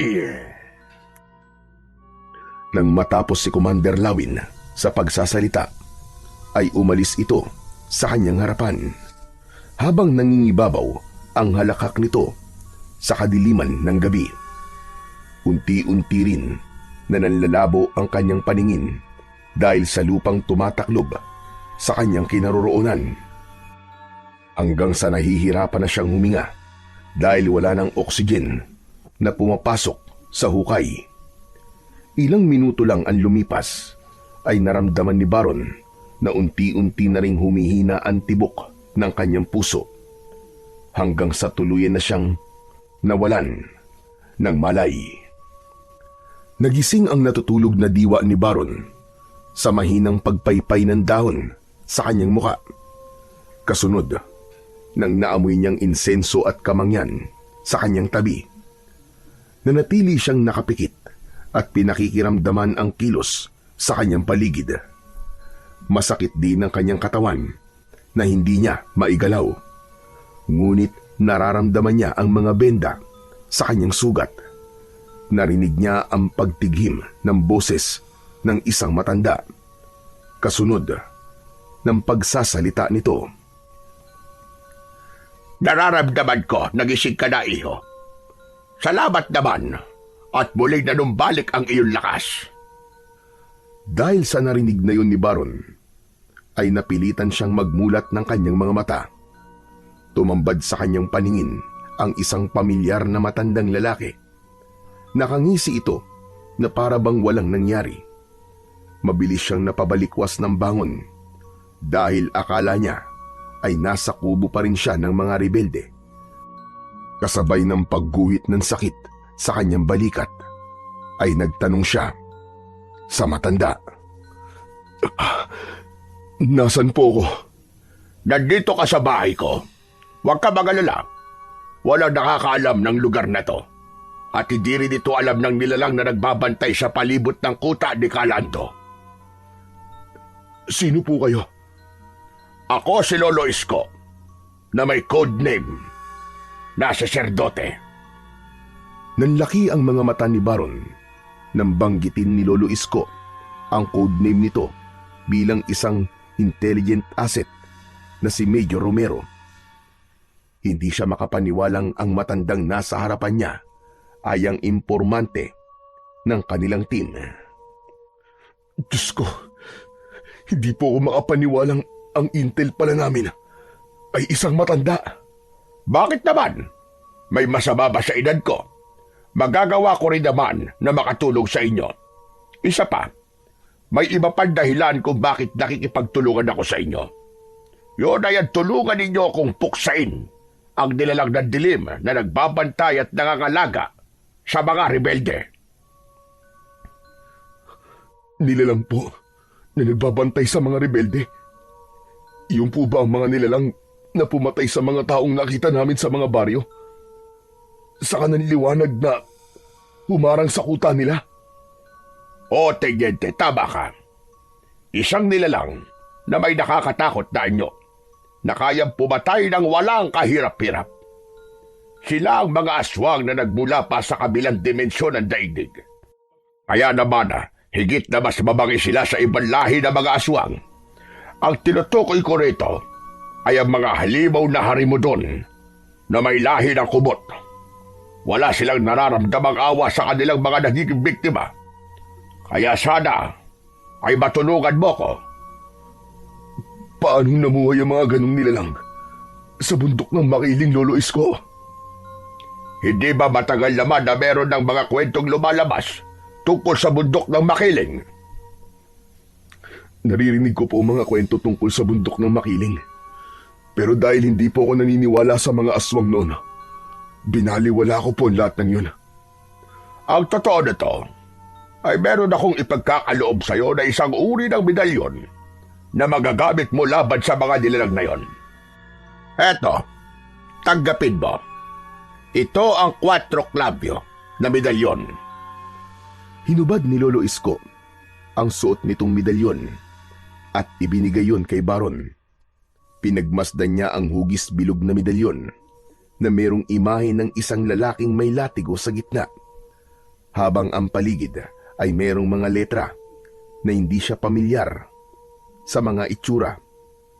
Tinanggap niya ang medalyon habang nagpatuloy ang matanda sa pagpapaliwanag tungkol sa medalyon. Sabihin ng 4 klabyo ay 4 na kalikasan na nagbabantay sa sino man tao na magtataglay nito laban sa mga aswang na harimudon. Magkakaroon ka ng proteksyon laban sa bala, talim, at sa mga espiritu na nagtataglay ng malalakas na kapangyarihan. Ngunit merong kahinaan ng medalyon.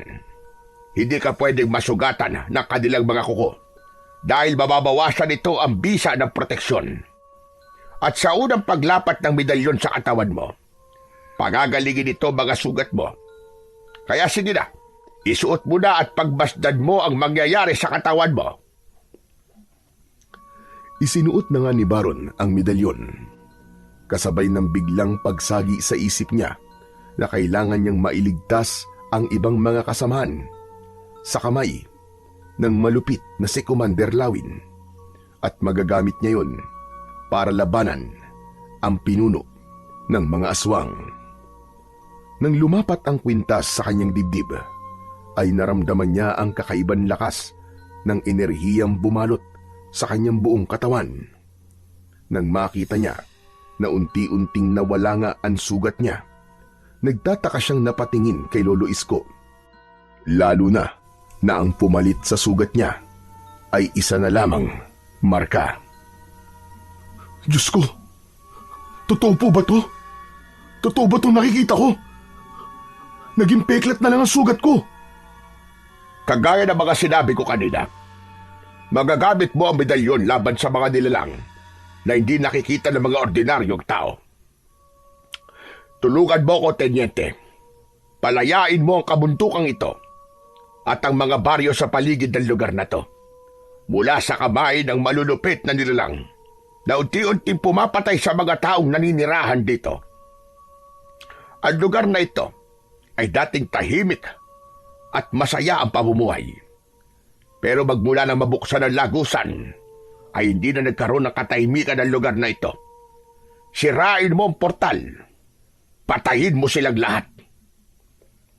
Pagkatapos magpaliwanag ni Lolo Isko, ay yumuko ito para kunin ang baul sa silong ng katre na kinahihigaan ni Baron. Hinila ng matanda ang bagay na yon at binuksan. Lumantad sa kanyang paningin ang kakaiban latigo. Kinuha yon ng matanda, saka ibinigay sa kanya. Ito ang plagrom o latigo na may tinik na bakal na nagmula pa sa bansang Romano. Ibinigay ito sa akin ng isang sundalo na iniligtas ko noon. Matagal ko nang iniingatan at nagamit na sa maraming labanan ang sandatang yan. Mas malupit pa yan kaysa sa baril, sapagkat kapag tumama ito sa katawan ng harimudon, mawawasak ang kanyang laman at masusunog. Dati akong sundalo na tinalikuran ng tungkulin dahil mas nais kong mamuhay sa baryong ito ng tahimik. Iniwan ko ang anak ko dahil sa sandatang yan. Ayoko na balang araw ay malagay sila sa panganib sa oras na malaman nilang manunugis din ako ng aswang. Natakot ako na baka sila naman ang balikan ng mga kalaban ko. Ngunit bigla akong ginambala sa lugar na to. Marami ang namatay sa aking harapan. Pero teka, Lolo Isko. Kung may kakaya naman po pala ang sandatang ito at ang medalyon, bakit hindi niyo po ito ginamit laban sa kanila? Anong nangyari? Sapagkat naduwag ako nang makaharap ko ang alimaw sa loob ng bilog na liwanag. Kitang-kita ko kung paanong hinigop ng nilalang ang katawan ng mga tao. Dumikit ang kanilang dugo sa puno at naglaho na parang bula ang kanilang mga katawan. Kung ganun, ang sinasabi niyo pong liwanag ay siyang nagbabantay sa mga rebelde, ganun ho ba? Nakuha mo. Kaya umaasa ko na ang tapang mong yan ay magagamit mo laban sa kanya. Paano ko po siya malalabanan? Kailan po siya lumilitaw? Kapag napatay mo na si Commander Lawin, basta na lang siya lumilitaw nang hindi mo inaasahan. Isang malalim na buntong hininga ang pinakawalan ni Baron. Takot ang kanyang naramdaman, subalit kailangan niyang maging matatag para sa mga bihag na kailangan niyang iligtas. Pero, bakit po ako? Bakit ako, Lolo Isko? Dahil nakita ko sa iyo ang mga katangian na dapat taglayin ng isang bagong tagapangalaga ng medalyon. Kailangan mo kumilos kagad bago pa maging huli ang lahat. Nasa panganib ang mga kasama mo. Tama ho kayo. Kailangan ko po silang mailigtas. At maraming salamat po sa tulong niyo. Maraming salamat po sa medalyon at sa sandatang ito. Mabilis na tumayo si Baron. Agad niyang kinuha ang latigo na may tinik na bakal. Itinago niya yon sa kanyang bewang. At pagkatapos ay nagsimula na silang maglakad kasama ang matandang si Lolo Isko. Pagkalipas ng ilang minutong paglalakad ay narating nila ang kinaroroonan ng kubo ni Commander Lawin. Sa tingin niya ay nagkaroon ng konting kasiyahan. Pasuray-suray ang mga ito habang nakaakbay sa bayarang babae. Maingat na lumapit ang dalawa sa bahay para iligtas ang kanilang mga kasama. Una nilang pinasok ang kubo na pinagkulungan kina Jerry at Tano. Walang malay ang mga ito dahil sa pinsalang tinamo mula sa pagkakabugbog sa kani-kanilang katawan. Tano! Tano, gumising ka! Tano! Nanlaki ang mga mata ni Tano nang makita si Baron, habang si Lolo Isko naman ay titig na titig sa muka ni Tano. Agad itong kinalagan ng tali ni Lolo Isko. Pagkatapos, nilapitan ni Baron si Jerry. Wala itong malay at tadtad ng paso sa katawan.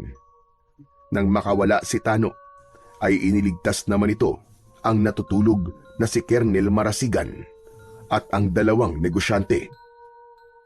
Jerry! Tol, gumising ka! Jerry! Niyugyug ni Baron ang balikat ng kaibigan.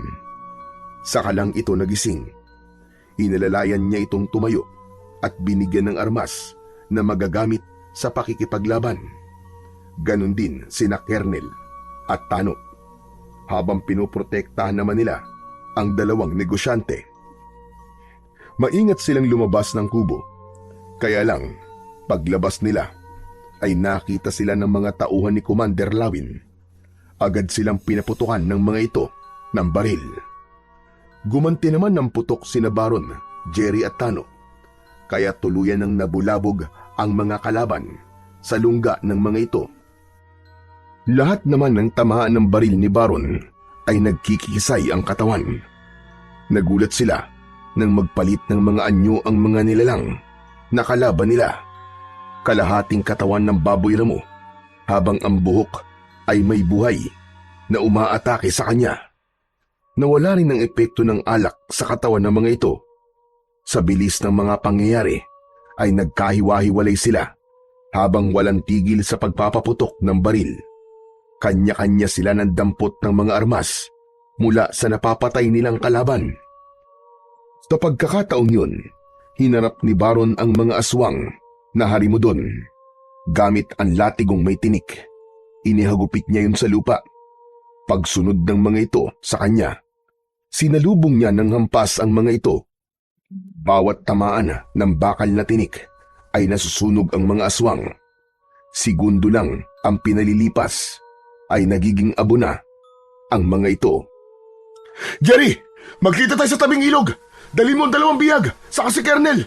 Kami na ang bahala rito ni Natano at Lolo Isko. Sige na, bilisan mo na! Umango si Jerry at iniligtas ang iba pa nilang mga kasama. Ipinagpatuloy ni Baron ang paghagupit ng latigo sa mga aswang na mukhang baboy ramo. Na Baron, atakihin mo sila ng malapitan. Huwag ka magalala. Hindi ka basta-basta tatablan ng kanilang mga bala.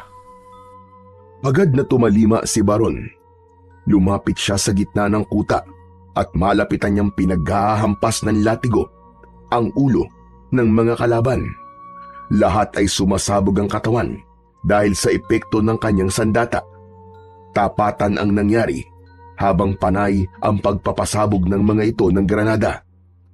Wala nang nagawa ang mga ito nang paghahampasin ni Baron ang mga aswang gamit ang latigo na halos magliyab sa lakas ng kapangyarihang bumabalot dito.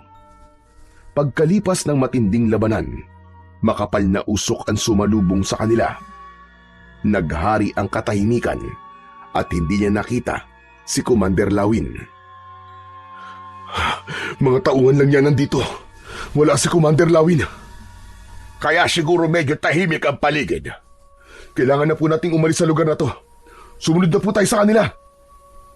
Sinunog muna ni Baron ang lugar na yon bago sila umalis. Iniwan nilang natutupok ng apoy ang mga bahay ng mga rebelde at kinuha nila ang maraming armas na nakatambak sa kuta. Habang naglalakad, ay panayan linga ng 3 sa paligid. Habang si Tano naman ay paika-ika ang lakad dahil sa nabugbog nitong kaliwang binti. Inalalayan ito ni Lolo Isko na kanina pang tumititig sa muka ni Tano. Tiniente, mabuti na lang at nakaligtas ka. Akala talaga namin ni Jerry Wala ka na. May nagligtas sa akin. Si Lolo Isko. Tano, siya nga pala. May importante ako sasabihin sa'yo. Si Lolo Isko, siya ang intel natin. Ano? Talaga? Kaya pala, siya ang nagbigay sa amin ng pagkain at gumamot sa sugat namin dahil kakampi pala siya. Oo, Tano. Ito lang ang naisip ko paraan para makatulong sa inyo. Gusto ko na mapaalis ang nilalang na nagbabantay sa bundok ng Makiling. Napangiti ang matanda nang tumingin ito sa muka ni Tano. Pagkalipas ng ilang minuto ay narating nila ang tagpuan nila. Sumalubong kagad sa kanila si Jerry. Partner, Diyos ko, akala ko hindi na tayo magkikita Pwede ba naman yun, partner? Masamang damo ako, di ba? Siya nga pala, Tano. Tumawag ka sa base. Iparating mo sa kanila na nailigtas na natin si Colonel Marasigan at ang 2 negosyante. Sige na, bilisan mo. Agad na kinuha ni Tano ang radyo na nasa likod ng isang sundalong kasama nila. Sinimulan nitong makapag-ugnayan kay Major Romero. Eagle 5, Eagle 5. This is Eagle 1. Eagle 5. This is Eagle 1, come in. Narinig nilang lahat ang boses ni Major Romero at sinabi nitong naririnig nito ang tawag ng kanilang pangkat. Major, kasama na po namin sina Colonel Marasigan at ang 2 negosyante. Pero marami po sa mga tauhan ni Teniente Jerry ang namatay. Dahil nahuli po kami habang sumusugod sa kampo ni Calando. Kasama po nila si Commander Lawin.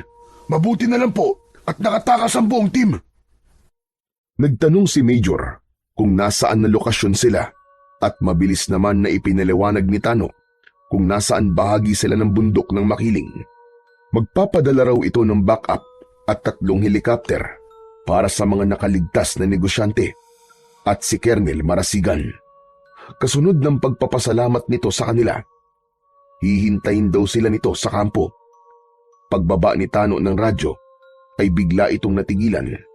Dinukot nito sa kanyang bulsa ang kompas at napatitig sa galaw ng karayom, habang ang suot naman ni Baron na medalyon ay nagkaroon din ng kakaibang init sa palawit na kwintas. Nararamdaman ko, nahaharap tayo sa kakaibang panganib. May nilalang na nasa paligid natin. Malamang, nasa paligid na natin ang kakaibang nilalang na nagbabantay sa lugar na ito. Kung ganun, magsikilos kayo. Magtago kayo sa mga puno. Protektahan niyo sina Colonel at yung 2 negosyante. Bilisan niyo! Move, move, move! Jerry, teka. Isama mo si Colonel Marasigan. Ingatan mo siya, partner. Mauna na kayo sa kampo. Hinihintay na kayo ni Major Romero. Pasensya ka na, mista. Masyado ko minaliit ang mga tauhan mo nun. Ngayon napatunayan ko. Sila ang mga sundalong tapat sa tungkulin. Good luck. Magkita na lang tayo sa kampo. Makakaasa ka. Naiingatan ko mga kasama natin. Akma na sanang aalis ang pangkat ni Jerry nang umalingaw-ngaw ang pagsabog sa kanilang paligid. Pati na ang pag-angil ng mga nilalang sa likod ng mga puno. Ganun na lamang ang panlalaki ng kanilang mga mata nang tumambad sa kanilang paningin ang mga aswang na harimo doon. Isang taong baboy ramo na mayroong mahabang buhok na para bang may buhay.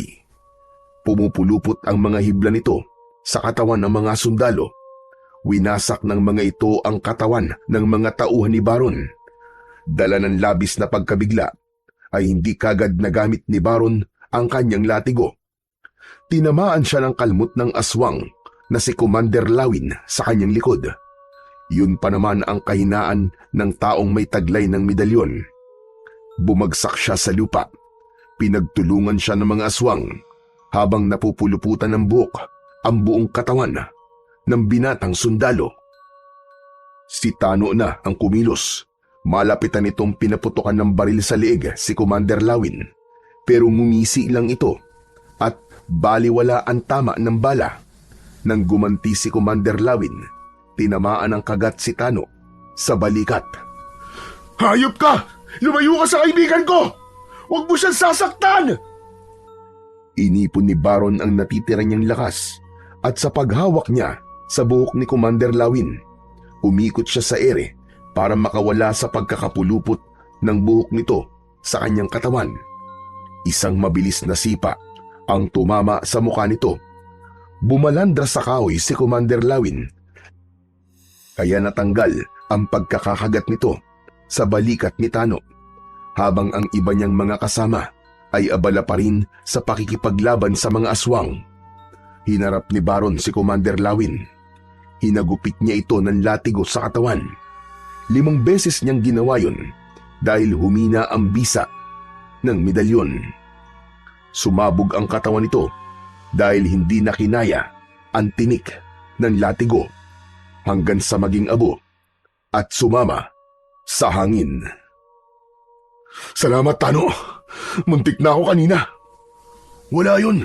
Ang mahalaga, ligtas na tayo. Ngunit hindi pa man sila nakakabawi ng lakas. Nagulat silang lahat nang umihip ang malakas na hangin. Lumitaw mula sa kanilang harapan ang malaking hugis bilog na liwanag at hinihigop sila papasok sa loob. Hinawakan ni Baron ang kanyang medalyon at itinutok yun sa malakas na liwanag na humihigop sa kanila. Lumipad ang mga bato nang maglaban ang malakas na puwersang bumabalot sa kanyang katawan at puwersa na nanggagaling naman sa malaking liwanag. Gawin mo ang lahat, Baron! Paglabanan mo! Labanan mo malakas na puwersa ng kalaban! Hindi tayo dapat na mahila sa mundo niya! Kundi dapat siya ang mahila sa mundo natin! hawakan mo na maigpit ang kwintas at pahila mo siyang ilayo sa liwanag. Na si Calando, ang mayor ng baryo ng Apuri na si Castro, siya ang totoong kalaban at nilalang na hindi taga rito. Lumabang ka! Kaya mo yan! Gulat na gulat si Baron nang makita ang anyo ni Mayor Castro bago ito nagmukhang aswang. Sa malakas na puwersang nagmumula sa kanyang medalyon, ginamit niya ang latigong may tinik na bakal para atakihin ito. Pinaputukan din ito ng baril ni Jerry na tumatama sa gitna ng bilog na liwanag. Sa pagsabog ng bala sa loob, lumabas mula sa liwanag ang nakapaninindig na balahibong nilalang. Maraming galamay ito, kalahating katawan ng isang baboy ramo at katawan ng tao ang nagwawala sa kanilang harapan. Habang umaangil, lumipad at lumutang sa hangin ang hibla ng buhay nitong buhok at isa-isang bumutas sa katawan ng ibang natitira pang sundalo. Hindi tinablan ang katawan ni Baron ng malakutsilyung dulo ng buhok ng harimudon na kubot. Bawat hibla ay humahagupit ang mga yon sa katawan ni Baron. Nadamay pa ang kanyang mga kasama. Napaluputan din ito sina Jerry, Tano, Lolo Isko at lahat ng mga sundalong naroroon. Habang sina Tano at Jerry ay panay pa rin ang pagpapaputok ng baril. Lahat sila ay hindi na halos makahinga dahil ang ibang hibla ng buhok ng halimaw ay pumulupot na hanggang sa kanilang leeg. Hindi mo kami mapapatay! Halimaw ka! Lolo Isko, ano sunod kong gagawin? Masyado siyang malakas! Tano, ang kompas! Itutok mo sa kanya kasabay ng medalyon ni Baron at latigo! Sige na! Gawin nyo na! Kasabay ng pagsigaw ni Lolo Isko, itinapat ni Tano ang hawak na kompas sa muka ng halimaw na harimudon. Habang nangyayari yun, bumalot ang malaapoy na liwanag sa katawan ni Baron at nagkaroon ng pinagsanib na puwersa ng medalyon na tumama sa muka ng aswang. Isang malakas na pagsabog ang yumanig sa buong paligid na sinabayan pa ng hagupit ng latigo na may tinik na bakal. Kasunod ng pagluwag ng pagkakapulupot ng hibla ng buhok nito sa kanilang bewang at leeg. Nang nawala ang liwanag, nakita nila ang nagkalat ng mga nagkapira-pirasong katawan ng aswang na harimudon. Nanghihina na bumangon ang mga sundalong nasaktan sa labanan, habang ang iba naman ay nasawi sa pakikipaglaban sa aswang. Nilapitan ni Jerry si Baron at kinamayan bilang pagpapakita ng pagbati. Ayos bro, tagumpay ang misyon natin. Binabati kita. Paano ba yan? Tuloy na ang pagiging ninong mo sa anak ko, ha? Naisingit mo pa yan, ha? Siyempre naman, Tenyente Arellano. Kumpare na, kasangga pa. Sabay na nagtawanan ang magkaibigan, habang si Tano naman ay nanatiling nakatayo at hawak ang nasirang kompas. Nilapitan naman ito ni Lolo Isko. Ang akalang walang silbing agibat. Malaki pala ang maitutulong sa ganitong sitwasyon. Nagulat ako. Ikaw na pala ang batang pinamanahan ko ng kompas. Napakunot ang noo ni Tano. Titig na titig ito sa muka ng matanda. Kaya nang marinig ni Jerry at Baron ang sinabi ni Lolo Isko, lahat sila ay lumapit kay Tano. Tano, hindi ba't ang sabi mo nun ang kompas na hawak mo ay pagmamay-ari ng lolo mo?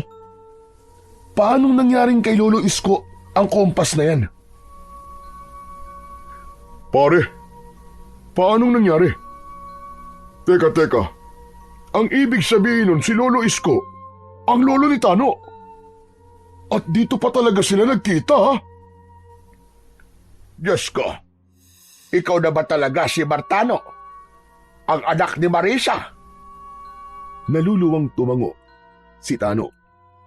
Hindi ito makapaniwalang si Lolo Isko ang lolo nito na matagal nang nawawala. Hindi na nga napigilan ng dalawa ang hindi magyakap.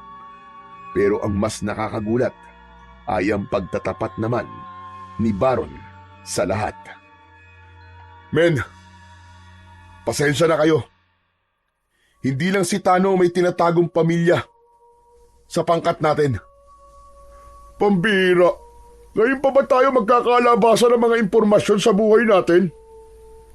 Oo, ipinapakilala ko sa inyo ang aking ama, si Colonel Marasigan.